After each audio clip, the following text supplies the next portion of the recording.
Bonjour, bonsoir tout le monde. Aujourd'hui, dans cette vidéo, nous allons commencer par regarder les problèmes de physique.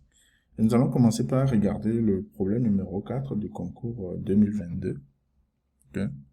Parce que c'est un problème simple, mais aussi un classique du concours. Donc, le problème concerne en fait la charge et la décharge d'un condensateur.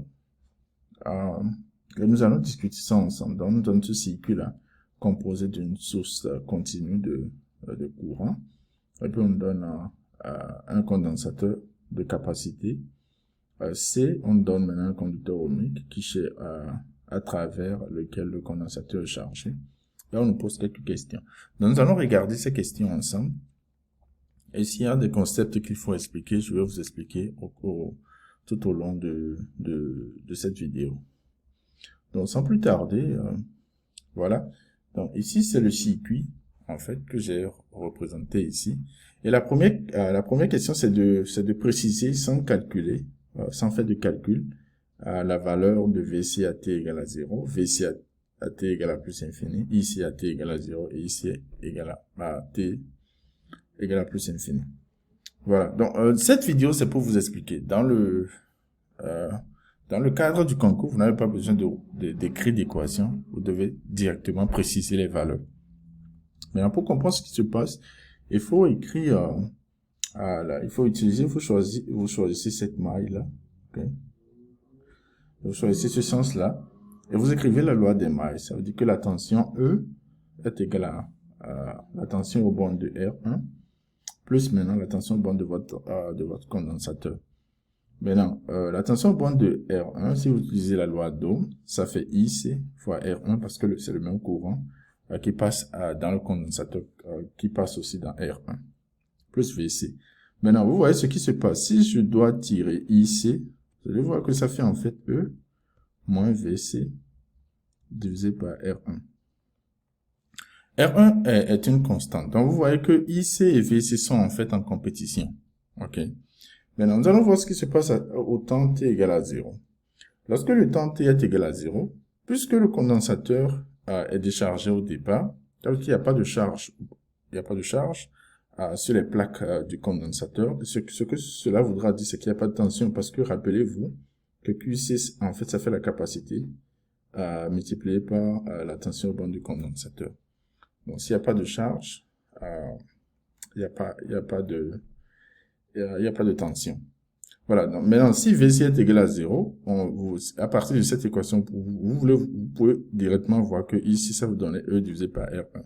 Et en fait, c'est le courant maximal que vous aurez dans votre circuit. Et ceci se passe lorsque t à t égale à 0. OK? Donc voilà, donc ça répond à la question. On a trouvé les deux valeurs là. Maintenant, lorsque le temps commence par s'écrouler, qu'est-ce qui va se passer? La tension au bord du condensateur va commencer par augmenter. Maintenant, lorsque la tension augmente, on revient toujours à notre équation ici. Si la tension augmente, qu'est-ce qui va se passer avec le courant? Le courant va commencer par diminuer. Et maintenant, éventuellement, lorsque la tension sera exactement égale à E, ok, la tension au bord de la bactérie, le courant va s'annuler. Et ceci arrive lorsque on tend t vers plus infini. Okay. Donc, à un temps égal à plus infini, qu'est-ce qu'on aura? On aura VC sera égal à E et IC sera égal à 0. Et en même temps, la charge au bord de votre condensateur, ce sera la capacité multipliée par E. Donc voilà comment vous pouvez répondre à cette question. Maintenant, la deuxième question demande d'écrire l'équation différentielle du circuit. Rappelez-vous de ce qu'on avait écrit ici, de l'équation qu'on avait écrit, la première équation là, qui n'est rien d'autre que, on a utilisé juste la loi des mailles. Donc on a E, ça fait R1 IC plus VC. Mais rappelez-vous que IC, ça fait D de QC divisé par DT. En fait, il y a deux formules.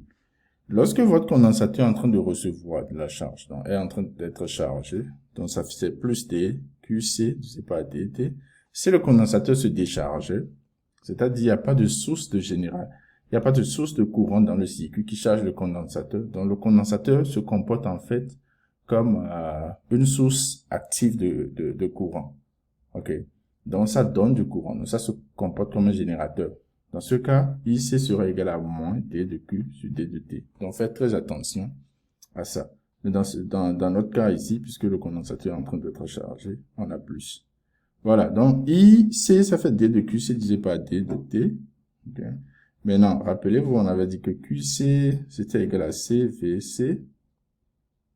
Donc, on peut, C, c'est une constante, on peut faire sortir ça. Donc, nous avons ceci. Donc, E, maintenant, ça va faire R1C, D de VC divisé par D de T, plus VC. Et simplement, c'est votre équation différentielle. Vous pouvez vous arrêter ici, parce que c'est une équation différentielle. Vous avez VC, vous avez la dérivée de VC, multiplié par une constante qui vous donne une constante. Donc, on a notre équation diff. OK. Si vous voulez, vous pouvez arranger ça, hein, écrit sous n'importe quelle forme qui vous arrange, les 6 à 10. Mais je pense que ceci, c'est déjà l'équation différentielle.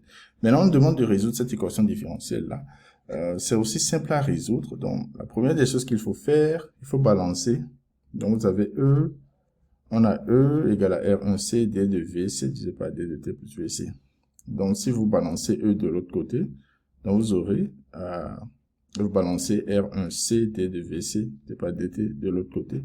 Donc, vous aurez ceci. Vous aurez moins R1C, D de VC, D de T égale à VC moins E. OK. Maintenant, il faut diviser chaque côté par...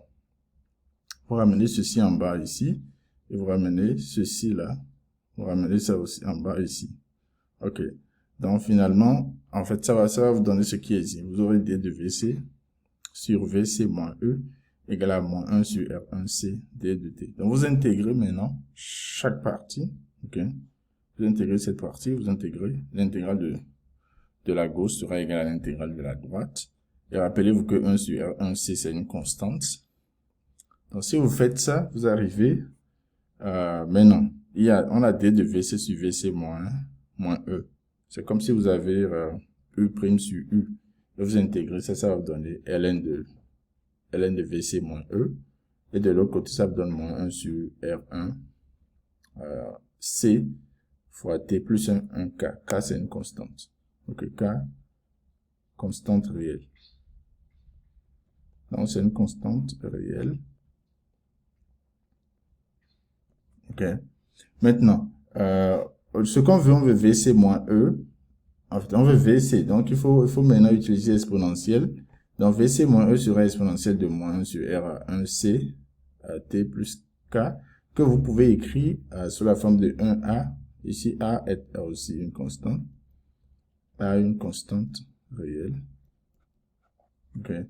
Maintenant, vous pouvez écrire ça sous cette forme. Vous pouvez maintenant tirer VC. Donc, VC, ça va vous donner A exponentielle de moins 1 sur R1C, T plus E.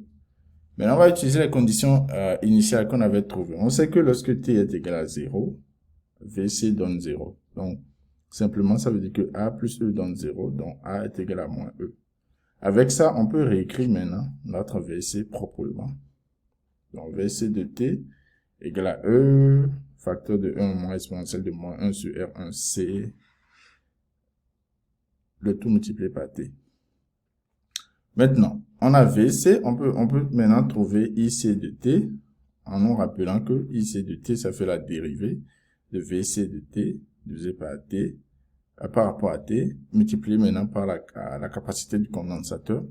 Donc, si vous dérivez ceci, vous multipliez par C, ça vous donne exactement ce qui est ici. OK. Maintenant, il faut remplacer les choses, il faut remplacer les valeurs. On peut calculer. Donc, si vous calculez E divisé par R1, rappelez-vous que R1, en fait, ça fait 10 à la puissance 5. OK. Maintenant, E, ça fait simplement 10. 10 volts. Donc, si vous faites la division, ça vous donne 10 à la puissance moins 4 ampères.